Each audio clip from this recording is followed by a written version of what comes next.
अब सिलेबस तो बहुत वास्ट है ही है, लेकिन हमें पैनिक नहीं करना है, थोड़ा सा स्टेबल होके हमें एनालाइज करना है, उसको अच्छे से पढ़ेंगे तो बिल्कुल डेफिनेटली हो जाएगा। PYQ जो हैं जो भी हो चुके हैं हमारे, बहुत इंपॉर्टेंट है करना, क्योंकि अगर हम वो नहीं करेंगे तो हम उसको एनालाइज ही नहीं कर पाएंगे कि क्या पैटर्न रहता है। उसी के बेस पे ही क्वेश्चन बन रहे हैं आगे, कुछ अलग से तो नहीं आ रहा है, बट उसमें और डीपली जा रहा है कॉन्सेप्ट्स।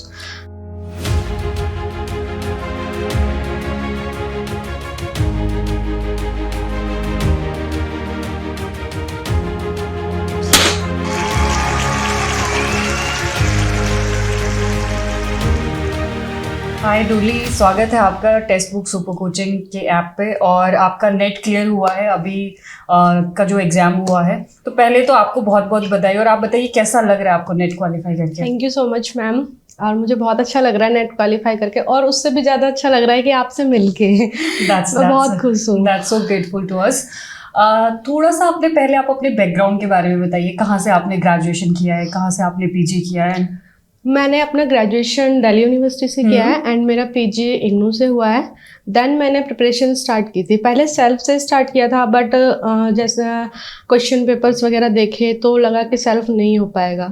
अब मैंने कुछ कोचिंग्स भी ली थी ऑफलाइन, तो वहाँ से भी मुझे इतना ज़्यादा प्रॉफिट नहीं मिला कि हाँ मैं क्रैक कर पाऊँगी। फिर मैंने टेक्स्ट बुक ऐप से सब्सक्रिप्शन लिया और वहाँ पे प्रद्युमन सर ने इतना अच्छा पढ़ाया कि मतलब मैंने कहीं और फिर मैंने देखा ही नहीं कि हाँ कुछ और भी चाहिए। उनके पढ़ाई का इतना अच्छा तरीका है, इतना अच्छे से करवाते हैं सारी चीज़, मॉक टेस्ट और गाइडेंस, प्रॉपर गाइडेंस है। हालांकि सबसे अच्छी बात मुझे ये लगती है उनकी कि अगर उन्हें एक मैसेज, कोई क्वेरीज भी डालो ना तो वो उसका रिप्लाई भी करते हैं। ये मुझे सबसे अच्छी लगती है, जो कि ऑनलाइन प्लेटफॉर्म पे आई थिंक नहीं होता है ये। Always approachable to students. बिल्कुल। तो बस सर का बहुत बहुत धन्यवाद और आपका thank you so much. We are very honoured कि हमारे स्टूडेंट्स को जो भी है हमारा टीचिंग स्टाइल इतना पसंद आता है, या फिर जो भी हम लोगों का तो मोटिव ही वो है कि स्टूडेंट्स को गाइड करना, and if they get successful तो उससे बड़ी बात अचीवमेंट हम टीचर्स के लिए कुछ नहीं हो सकती है। अपार्ट फ्रॉम दैट, आप ये बताओ, जैसे बहुत सारे स्टूडेंट को ड्यूरिंग देयर मास्टर्स ही पता नहीं होता है कि नेट क्या होता है क्या नहीं होता है बहुत, तो आपके माइंड में ये कब आया कि आफ्टर मास्टर्स आप नेट करना चाहते हो?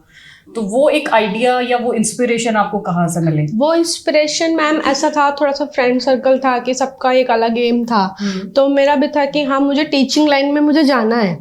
तो मैंने थोड़ा सा गूगल्स पे और वेबसाइट्स चेक की, तो नेट का मुझे अच्छा लगा कि हाँ ठीक है ये मैं कर सकती हूँ। मेरे ज़्यादा लेवल इतना ये नहीं कि हाँ मेरे से हो जाएगा बट जब एग्ज़ाम दिया तो फिर थोड़ा सा लगा कि भाई सिलेबस डिमांड काफ़ी ज़्यादा है, सिलेबस काफ़ी वास्ट है इसका, बट करते रहे तो सर ने और आपके हेल्प ने बहुत ज़्यादा गाइड किया, हो गया। कौन सा अटेम्प्ट था ये आपका? मेरा 3rd अटेम्प्ट था। लास्ट टाइम मेरा एक क्वेश्चन से रह गया था, PhD हुआ था 188 स्कोर पे।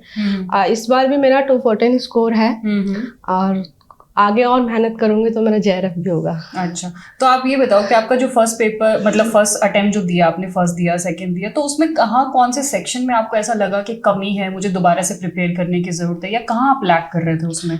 मैम मेरा जो अटेम्प्ट मेरे पहले रहे थे उसमें मेरा थोड़ा सा कंपैरेटिव पॉलिटिक्स यूनिट नंबर 4 वो थोड़ा सा मुझे टफ लगती थी, तो उस पर मैंने वर्क किया है।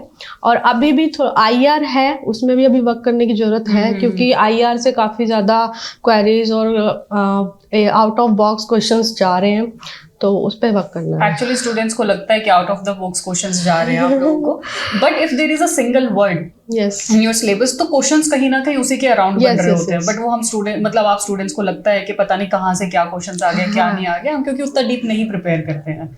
तो अच्छा, कंपैरेटिव वगैरह में आपको वो ज्यादातर स्टूडेंट्स का रहता भी है, क्योंकि उसका कंटेंट वही कहीं पे आपको ना एक कंपाइल फॉर्म में नहीं मिल पाता है, वो एक इशू होता है उसका। आपका जैसे फर्स्ट पेपर और सेकंड पेपर दोनों, तो फर्स्ट पेपर में कितना क्या स्कोर रहा है फर्स्ट अटेम्प्ट में, सेकंड में, या अभी कितना स्कोर रहा है उसमें? मैम फर्स्ट पेपर में तो मेरा नॉर्मली तो मेरा 25 क्वेश्चंस के आसपास जाता गया था, लेकिन जब मैंने तुलिका मैम और प्रीति मैम से जब स्टार्ट किया स्टडी करना, मेरा स्कोर काफ़ी इंक्रीज हुआ है। अब मेरा स्कोर इस टाइम मेरा 35 गया है। 35 जो बहुत काफ़ी मुझे भी अच्छा लगा खुद को। तुलिका मैम का रिसर्च एप्टीट्यूड वंडरफुल, बहुत अच्छा करवाती हैं वो, बहुत ही, उनके लिए तो मैं कितने वर्ड्स बोलूँ वो बहुत कम है। और प्रीति मैम की LR बहुत अच्छी है, तो उन बहुत सपोर्ट मिला है मुझे वहाँ से, बहुत ज़्यादा। तो फर्स्ट पेपर में भी अगर मैं बोलूँ कि कितना क्या टारगेट रखना चाहिए स्टूडेंट्स को, तो क्योंकि कहीं ना कहीं जैसे आपने बोला कि फर्स्ट थर्ड अटेम्प्ट था आपका, तो फर्स्ट में भी सेकंड में भी फर्स्ट पेपर में 25 जो है वो टारगेट रखा, अभी 35 टारगेट मैम मेरा 25 मेरे क्वेश्चंस बन रहे थे, टारगेट 30 था उस टाइम पे, बट अब टारगेट 40 होगा तब जाके, क्योंकि अब कट ऑफ इतनी हाई जाती है। अब मेरा 35 इस टाइम गया है, करेक्ट, तो आगे जो मेरा टारगेट रहेगा वो 40 होना चाहिए। तो आप अभी अपनी मास्टर्स कर रहे हैं या आप कर चुके हैं मास्टर्स? कंप्लीट हो कब कंप्लीट हुआ है आपका? 21 में।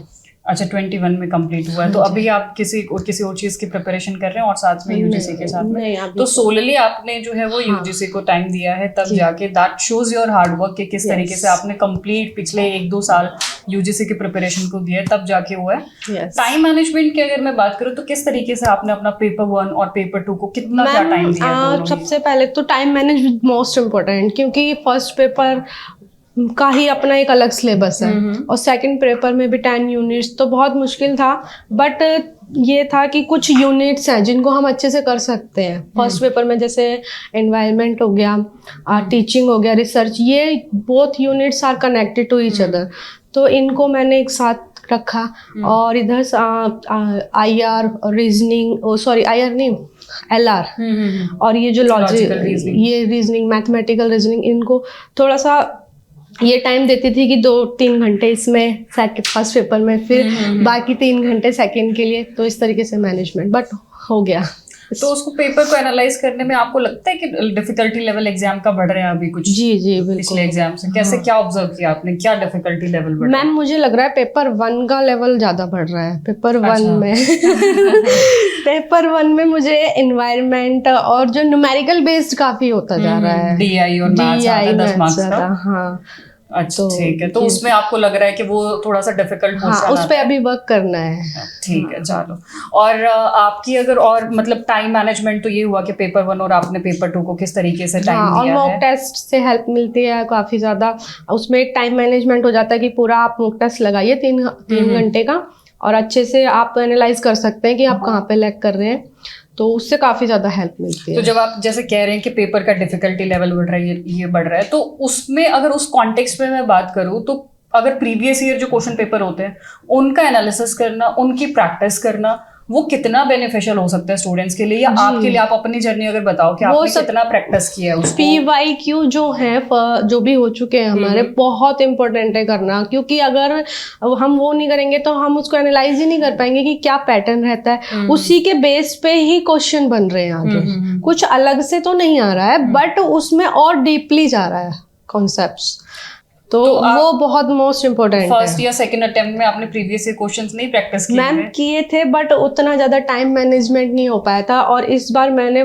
पूरा वर्क हार्ड किया है और मॉक टेस्ट सबसे ज्यादा लगाए हैं, तो उससे मुझे बेनिफिट मिला। एक्चुअली वो होता क्या है ना कि हम माइंड ट्रेनिंग बोलते हैं उसको। तो आप स्टूडेंट्स का ये क्वेरी रहती है लास्ट मोमेंट पे कि मैम हम इतना इनकलकेट कर रहे हैं, इतना याद कर रहे हैं, मगअप कर रहे हैं, और लास्ट मोमेंट पे चीजें भूल जा रहे हैं, तो वो एक इशू होता है। अब वो मॉक टेस्ट का मोटिव ही ये होता है कि मैं बाकी स्टूडेंट्स को भी बता दूं, मॉक टेस्ट का मोटिव ये होता है आपका कि आपकी माइंड ट्रेनिंग हो रही होती है, और जब आप एग्जाम में बैठते हो, आप अपीयर कर रहे होते हो एग्जाम में, तो उस टाइम पे आपका माइंड वही चीजें आगे रख रहा होता है जिनकी आप उनको रिक्वायरमेंट होती है। तो उस तरीके से that's how you prepare and that's how your previous year questions and mock test, mock quizzes आपको हेल्प करते हैं आपके एग्जाम की प्रिपरेशन के अंदर। जी मैम।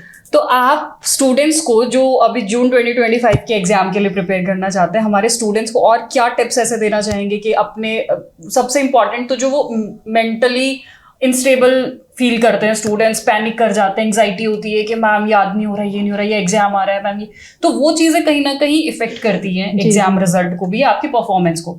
तो एक तो उस चीज से रिलेटेड कि आपने किस तरीके से अपने माइंड को स्टेबल रखा, काम रहे आप, या एग्जाम के अंदर भी जब आप एग्जाम हॉल में गए हैं तो वहां पे आपने किस तरीके से क्वेश्चन पेपर को पढ़ने में क्या स्ट्रैटेजीज को फॉलो किया है, तो उससे रिलेटेड आप जो भी टिप्स देना चाहेंगे हमारे स्टूडेंट्स? मैं यही कहना चाहूंगी कि सिलेबस तो बहुत वास्ट है ही है, लेकिन हमें पैनिक नहीं करना है, थोड़ा सा स्टेबल होके हमें एनालाइज करना है, उसको अच्छे से पढ़ेंगे तो बिल्कुल डेफिनेटली हो जाएगा। और मैं एक और चीज़ कहना चाहूँगी कि अगर आपको 1% भी लगता है कि आपसे नहीं हो रहा है तो आप अपना टाइम वेस्ट बिल्कुल मत कीजिए। आप तुरंत जल्द से जल्द सब्सक्रिप्शन लीजिए और जुड़िए टेक्स्ट बुक से और आपका डेफिनेटली होगा ही होगा, क्योंकि यहाँ पे हर चीज़ प्रोवाइड कराई जाती है, सब कुछ, mock test, normal class test, booster course जो आपकी प्रिपरेशन को और बूस्ट कर देते हैं। तो ये सबसे ज़्यादा बेटर है जो मैंने किया है, तो मैं अपना एक्सपीरियंस आपको बता रही हूँ। बाकी आप सब आपके बाकी कुछ और कलीग्स भी होंगे, कुछ फ्रेंड्स होंगे जिनका नेट हुआ है, उनकी जर्नी से और आप अपनी जर्नी को कंपेयर करते हैं, तो आपको क्या लगता है कि क्या डिफरेंस है, या मतलब वो आपके लिए कैसे इजी रही आपकी जर्नी या डिफिकल्ट रही? यस मैम, उनके लिए बहुत स्ट्रगल था। वो जैसे मुझे बताते हैं कि मैंने ये कंटेंट यहाँ से उठाया है, बुक्स ली हैं, परचेज किए हैं, ये सब चीज़ मुझे नहीं करनी पड़ी। मेरा अपना टेबल, चेयर और मेरा नेटवर्क था, सब कुछ मुझे टेक्स्ट बुक से मिला है, सब कुछ मैं, और यहीं से मेरा आगे हुआ। मैं चाहती हूँ मेरा JRF भी हो, मुझे कहीं बाहर जाने की जरूरत नहीं पड़ी। God bless you. कहते हैं ना कि आप जब शिद्दत से चाहते हो तो हर चीज मिल जाती है, सिर्फ आपको कंसिस्टेंसी की जरूरत होती है, लगातार बने रहने की। अब नेट हो गया है तो अगर आप इसी कंसिस्टेंसी के साथ लगे रहेंगे तो JRF भी कोई बड़ी बात नहीं है, JRF भी हो जाएगा। सिर्फ वो कुछ परसेंटेज का डिफरेंस रहता है, वही आपको हार्डवर्क करना है अब की बार।